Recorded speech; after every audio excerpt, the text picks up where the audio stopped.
Today in Northern Revolutions, I'm going to be sharing with you my music wish list for 2023. So stay tuned.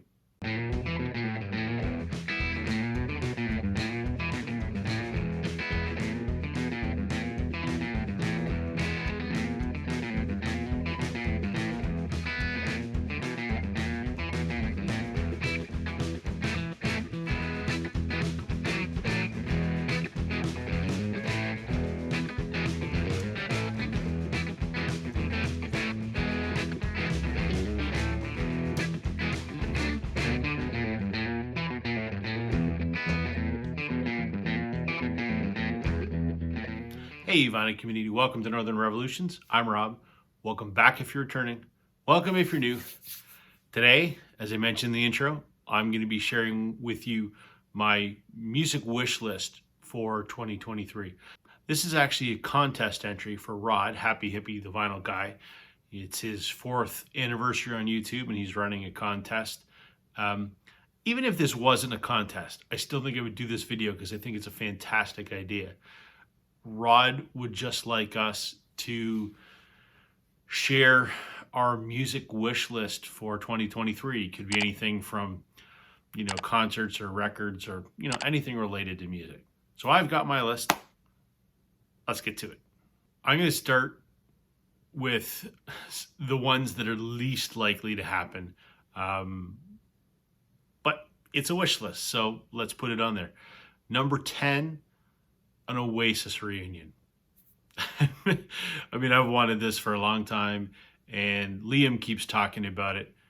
It's never going to happen in a million years. There's so much bad blood between Noel and Liam Gallagher that Noel's never ever going to agree to it. He doesn't need any money, so I don't think no matter how much money gets thrown at them, it's never going to happen. But it's a wish list, so that's my number 10. Number 9 is also something that I think is unlikely to happen, but I would really like it to happen. I would like to see a new Fleetwood Mac studio album that includes Neil Finn and Mike Campbell. Now hear me out on this one. There's a lot of people that go, if it doesn't have Lindsey Buckingham, it's not Fleetwood Mac. Well, I kind of view Fleetwood Mac as a music collective. I mean, the constant in Fleetwood Mac has been Mick Fleetwood and John McVie. There have been so many incarnations of that band. There was obviously the Peter Green era Fleetwood Mac, which many would argue is the best Fleetwood Mac. There's that sort of transitional period after Peter Green left, before Lindsey and Stevie joined. Then there's the Rumors era Fleetwood Mac.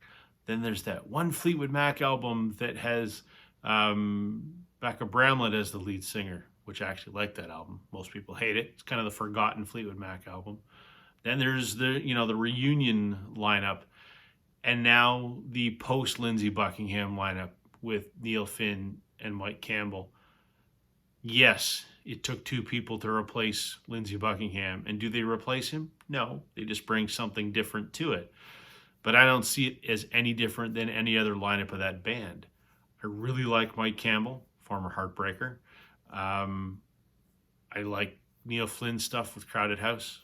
So I think a Fleetwood Mac album with those 2 guys contributing some material to it and playing on the record would be phenomenal. Is it going to happen? Probably not. I think Fleetwood Mac is content to tour as I call them a moldy oldies. They while they put on an amazing show, they cling to the hits, and I don't think they're going to make anything new. Wish they would. So that's my number 9. My number 8 is something in a similar vein. I'm a big Eagles fan. I know a lot of people hate the Eagles, but I love them. I would really like to see an Eagles studio album that features Vince Gill. Currently, if you want an Eagles record that actually has Vince Gill on it, this is your only option. This is the Eagles live at the Forum in 2018. There's a 2 LP, and then this is actually the 4 LP box set. This also features Deacon Fry, Glenn's son. Glenn Fry passed away. Deacon took a spot. Deacon is no longer a member of the Eagles. I mean, he makes guest appearances at some of the shows to do a couple songs, but there's There's some weird stuff going on there.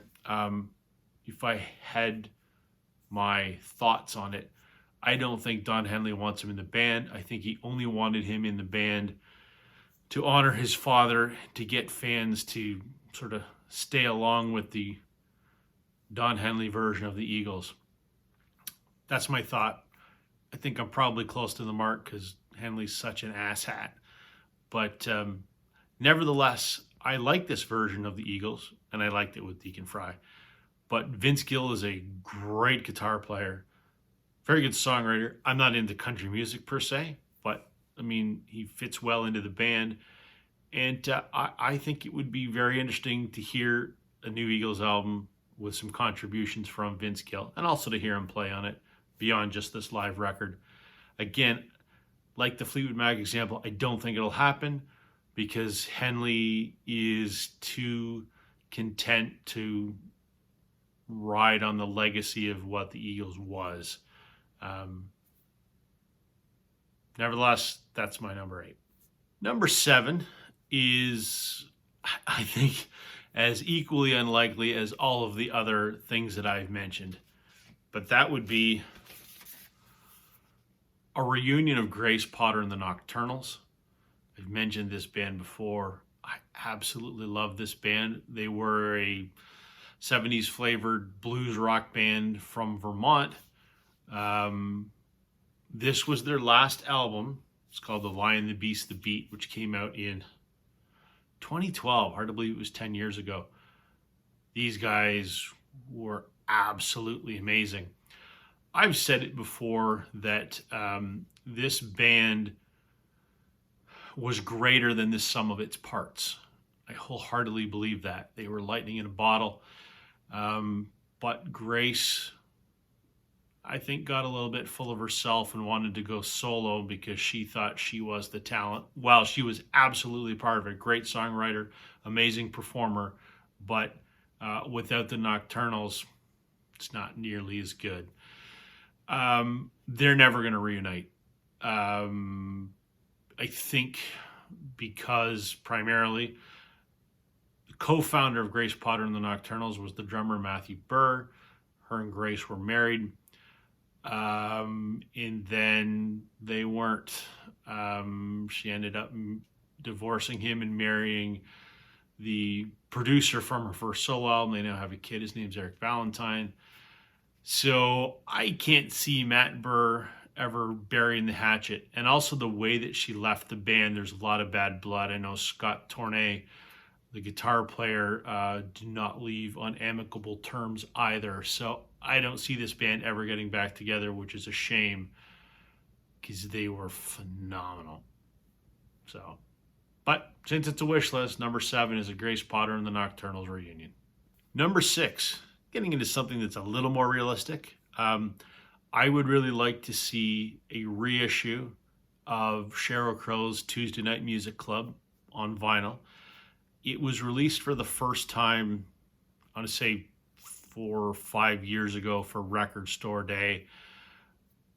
And I kicked my, it's one of those ones that got away. I should have snagged it off eBay at the time and I didn't. And now they're $300-400. It's a fantastic album and I really wish that they would repress it. Number 5 on my list in that same vein is I would really love to see a reissue of the Goo Goo Dolls' Dizzy Up the Girl on vinyl. Now, it's been issued, to my knowledge, 3 times on vinyl. The original pressing from the late 90s or whenever that album came out, there was a picture disc at some point in the 2000s, and then there was actually a Record Store Day, it's like a sort of pink vinyl or purple vinyl that came out in like 2016 on Record Store Day. And again, I didn't snag it and I kicked myself and now it's hundreds of dollars. I just like a standard black vinyl reissue of that album. All of the rest of their albums you can get on vinyl. I don't know why not that one. Number 4 is a fairly simple one, but I don't think it's going to happen this year. But I would like to see U2 in concert again. I think they're the greatest performing band in the world. I know a lot of people disagree with me, and that's fine. I saw them the first time on the Elevation Tour, which was, I think, like 2001. I saw them on the arena leg when they played Copps Coliseum in Hamilton. They were amazing. And then I saw them on the Songs of Innocence Tour with my best buddy Blake at Air Canada Centre in Toronto, and they were even more amazing. I just like to see them again.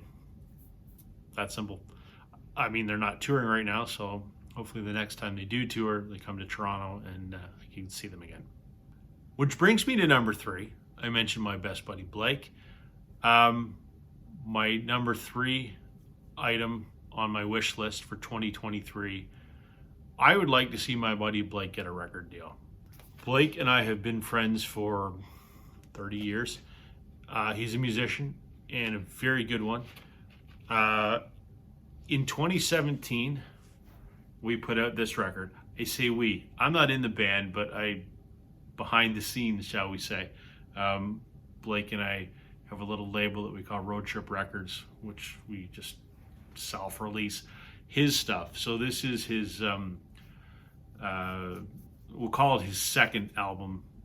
He said some earlier stuff, but this was the second, real commercial release. It's called The Sieve in the Sand. It's a great rock album. It's kind of Tom Petty-ish.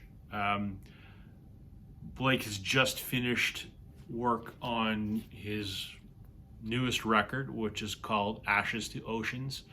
It's a very sort of late 80s sort of rock sounding record.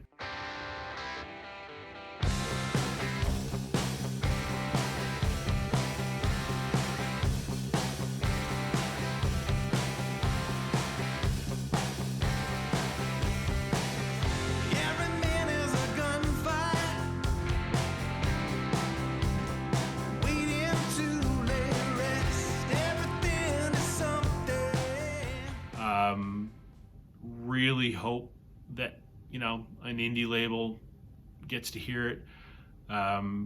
Blake's very talented. He's got an amazing band.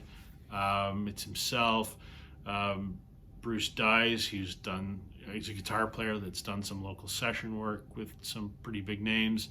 Sean Kilbride is his drummer. He was and still is the drummer for the band Haywire, which was we'll call it like that sort of 80s hair metal glam rock kind of band from Eastern Canada. They were big in Canada in the 80s, and they're still around, and he still is their drummer, and he's Blake's drummer. But there's other personnel that have contributed to this record. That the keyboard player for the band Sloan plays keyboards on Blake's new record. So I think it's great. I mean, obviously, I'm a little bit biased because I'm on Team Blake, but I've been a believer of his music, and that's why I've done things to help him, get the album out. So right now we're working on finishing up the cover art, but the album is done, and we're trying to get it into the hands of the right people. So I sincerely hope that this is the year that the right person hears it and somebody picks it up. Number 2 on my list is an addition to my record collection.